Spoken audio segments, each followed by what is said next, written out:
চতুর্থ শ্রেণীর গণিত বই নিয়ে ধারাবাহিকভাবে তোমাদের সাথে আলোচনা করছি। এখন তোমাদের সাথে আলোচনা করব 47 নম্বর পৃষ্ঠা।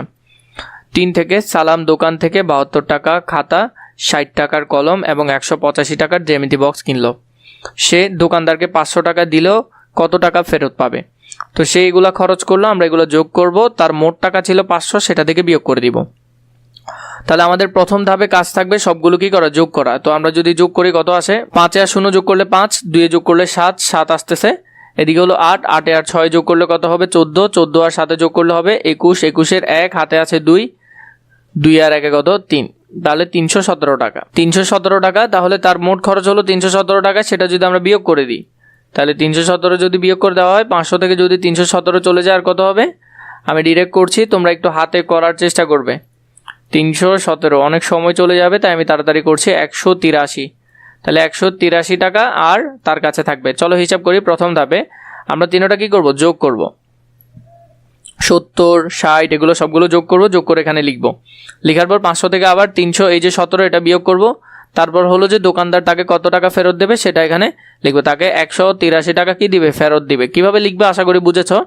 এগুলাতে এই 72, 60, 185 যোগ করলে কত আসতেছে 317।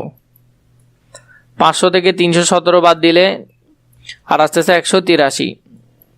এগুলো তোমরা পারবে, তাই আর আমি ওইভাবে দেখাচ্ছি না। তাহলে এখানে 4 নম্বরে আমাদের একটা অঙ্ক দিয়েছে, মা ও মেয়ের বর্তমান বয়সের যোগফল যদি 98 বছর হয়। কত বছর, 98 বছর।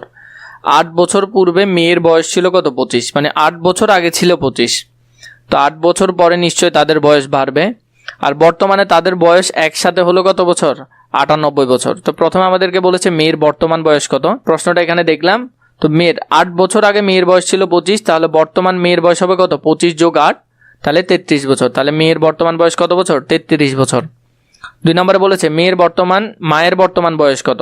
তো মায়ের বর্তমান বয়স কত হবে, এই মেয়ের বয়সটা যদি 33 বছর যদি 98 থেকে বাদ দিয়ে দিই, তাহলে সেটাই তো মায়ের বয়স হবে। মা প্লাস মেয়ের বয়স এত, তাহলে মায়ের বয়স হবে 98 থেকে 33 বাদ দিয়ে দিলে 65, তাহলে মায়ের বয়স এখন কত, 65 বছর। এরপর 3 নম্বরে বলেছে 10 বছর পর মায়ের বয়স কত হবে। 10 বছর পর কত হবে, বর্তমানে যদি এত হয় তাহলে 10 বছর পর 65 যোগ 10 সমান 75 হবে তাদের মায়ের বয়স। তাহলে তোমরা এখান থেকে উত্তরগুলো সুন্দর করে লিখে ফেলতে পারবে, কোনটা কত আশা করি তোমরা বুঝেছো। চলো আমরা এরকম আরও কয়েকটি গাণিতিক গল্প তৈরি করে সমাধান করি। গাণিতিক গল্প তৈরি করা বেশ মজার, তো এটা তোমরা নিজেরা করতে পারবে। প্রয়োজন হলে নিশ্চয় কমেন্ট করে জানাবে আমাকে।